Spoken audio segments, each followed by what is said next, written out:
Setiap orang yang menyatakan dirinya mempunyai kekuatan gaib, memberitahukan, memberikan harapan, menawarkan, atau memberikan bantuan jasa kepada orang lain bahwa karena perbuatannya dapat menimbulkan penyakit, kematian, atau penderitaan mental atau fisik seseorang, dipidana dengan pidana penjara paling lama 3 tahun atau pidana denda paling banyak kategori 4. Demikian bunyi pasal 252 ayat 1 RUU KUHP.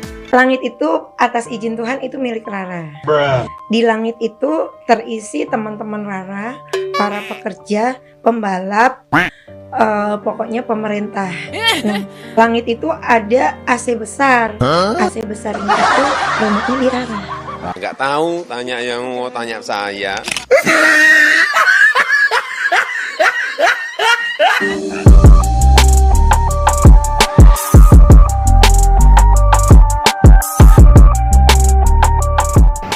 Jumpa lagi bersama saya Ridwan di ANR 19.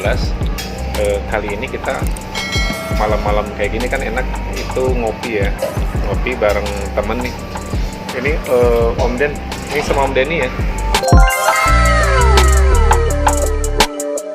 Om Denny ini salah satu pengusaha sukses di Tasik. Nih, Kalau Singaparna maksudnya Tasik mana? kabupaten. Oh, Kabupaten Tasik ya. Kabupaten. Om, ada yang menarik nih. Berita hari ini, orang yang mengaku punya kekuatan gaib diancam denda 200 juta. 200 juta yang mengaku memiliki kekuatan gaib. Oh no. Luar biasa. Gelonya. Ngeri, Gelo. ngeri. Nah, kalau misal ada orang yang ngaku bisa berhentiin hujan, Kalau masalah terakhir kemarin dipakai kan ya. nah itu kan salah satu yang memang kita anggap itu dia juga memiliki kekuatan gaib gitu ya, yang Paranormal mungkin. paranormal itu kerennya. Keren ya. Padahal kalau misalnya kayak gini, profesi dukun kayaknya mulai punah, Tapi akan terancam punah bro. Aduh, ngeri. ada-ada aja. Kalau dilihat dari covernya ya, dari judulnya. Tapi kita juga harus baca maksudnya seperti apa, karena pengemasan berita kan berbeda gitu. Menurut si Om sendiri nih, menurut Om Denny, apa ya, bagus nggak Om tentang peraturan yang dibuat oleh para anggota dewan yang terhormat, kan ini sudah disahkan oleh pemerintah. Mungkin kalau masalah ini mah kembali ke Laptop. ya bisa dibilang ke perorangan masing-masing dan keyakinan masing-masing. Tapi kalau menurut saya kan mungkin itu salah satu tradisi, Bang. Jangan terlalu dihilangkan juga, kan itu dari nenek moyang juga. Jadi Kalau warisan budaya. warisan budaya, Dukunnya warisan budaya. Tapi Bener. kalau memang secara syariat Islam mungkin tidak diperbolehkan. Jadi jangan Kan kita kan dudukun. menduakan gitu kan. Ya, jangan dudukun. Jangan dudukun gitu kan. Riwang gitu. Tapi kan gini, banyak orang yang masih perlu akan dukun. Banyak, nggak sedikit mungkin ya, dari masyarakat kita. Kenapa profesi itu sampai sekarang masih ada? Karena mungkin ada yang percaya bahwa profesi itu satu dibutuhkan dan dua bermanfaat bagi mereka yang membutuhkan. Nah, ternyata kalau saya baca di sini yang dilarang itu memang secara singkat itu intinya yang membahayakan, kayak dukun santet. Itu nggak boleh ya, kita setuju kalau misal memang santet menyantet nggak bisa. Tapi tergantung keimanan kita juga, apakah memang betul Ilmu kekuatan itu itu ada. Karena Tapi tadi juga kembali Bang, apa ya, intinya mungkin jangan menduakan.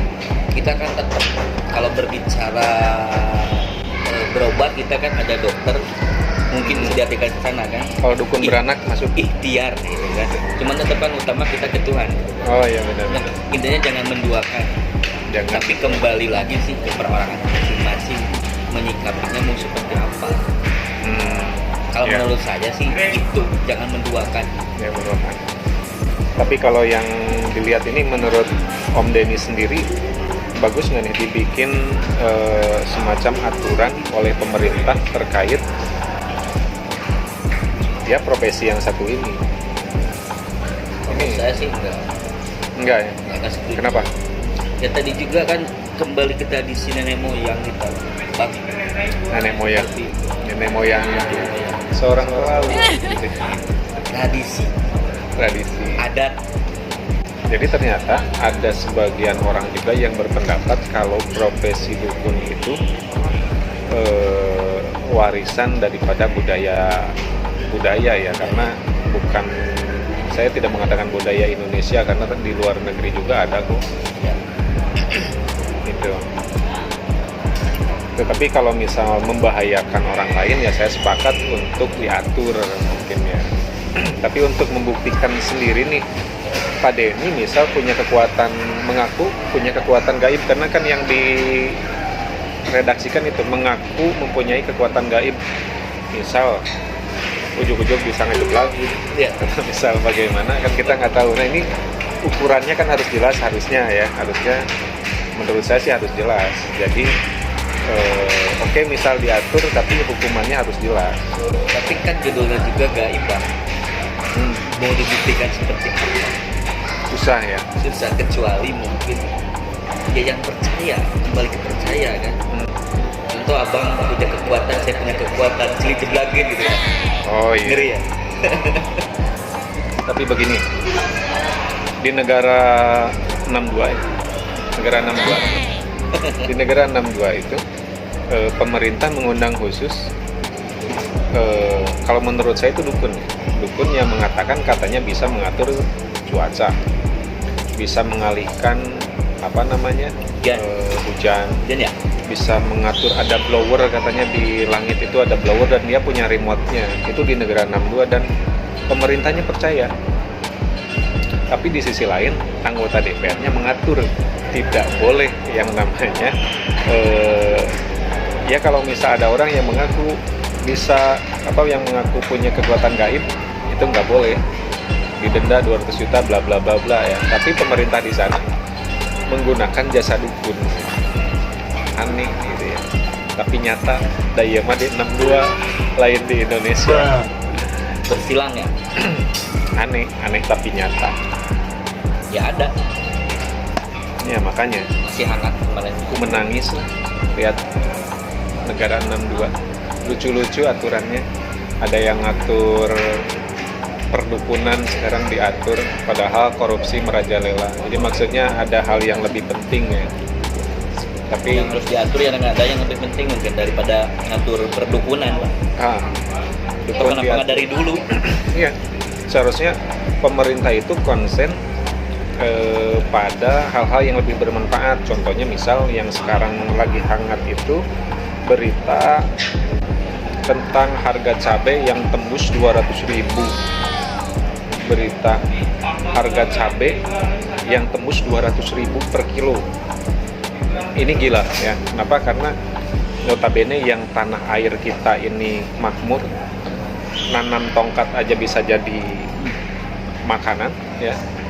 Terus air sungainya mengalir begitu limpah luas, ternyata seperti ini. Ini kan lucu. Dan mungkin saja ada pemerintahnya yang bilang ya lebih baik nanam aja di depan rumah gitu kan. Atau mungkin misal menterinya bisa bilang banyak yang lucu lah, termasuk pernah juga ada Pak Wakil Presidennya yang bilang kalau harus hemat cukup makan 2 pisang saja. Jadi Kalau rakyatnya orang kayak saya yang gendut gini, Pak, cukup, mungkin bukan 2 pisang, harus tapi cukup 1 katanya. sikat. Jadi saran-sarannya seperti itu. Ini 2 buah pisang itu setara dengan 1 porsi nasi sebesar 100 gram. Jadi sebenarnya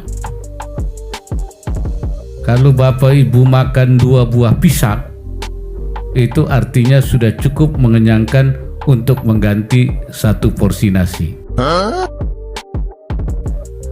Kalau yang ngomongin harus nanam di depan rumahnya, misal di pekarangan rumah nanam cabai dan lain-lain, saya kira dia juga belum tentu nanam cabai di Bisa rumahnya. dijalankan. Gitu ya. Jadi lucu lah, daripada ngomongin urusan dukun, perdukunan gitu ya, lebih baik ya ditertibkan mafia-mafia yang memang mengakibatkan harga bahan pokok terutama stabil. Kalau Kasihan menurut juga itu kita. tukang warung nasi kan, warung nasi Padang kan bahan pokoknya itu kan Salah cabai. satunya cabai. Ya itu dia. Intinya sih menurut kita, jadi ketimbang pemerintah itu ngurusin hal-hal yang apa ya, kurang urgent ya. Iya, ada yang lebih penting. Ada yang lebih penting, kayak misal harga cabai rawit distabilkan, otomatis berkaitan dengan sembako ya. Terakhir berita minyak goreng yang memang sempat melambung, kemudian sekarang cara belinya juga yang ada aturan khusus yang juga ini masih membingungkan rakyat. Nah sebetulnya saya kira akan lebih bagus kalau peraturan itu fokusnya ke sana, atau Lebih efektif mungkin Pak. yang dibahas oleh para anggota dewan itu hal-hal yang seperti itu. Jadi finalnya itu, jadi jangan sampai membingungkan. Beli BBM membingungkan, beli minyak goreng membingungkan, terus sekarang harga juga membingungkan. Clear gitu ya Om ya kalau menurut kita. Iya. Terus ya banyak quotes of the day yang kadang membuat rakyat itu ketawa sendiri gitu ya. Kayak makan pisang sebagai pengganti sepiring nasi, 2 pisang mengganti sepiring nasi. Saya makan roti aja masih kurang kalau tanpa nasi. Saya juga 2 porsi kalau nasi. Ya, jadi intinya walaupun makan roti sebanyak ini, tetap kalau orang Sunda mah tuh makan nasi mah satu makan, ibaratnya gitu ya. Itu aja sih dari kami, cara memberikan pandangan, tergantung Anda yang menilai gitu ya, apakah bisa satu suara atau tidak, itu mah hak Anda, karena kami juga punya hak untuk berbicara. Salam dari ANR 19.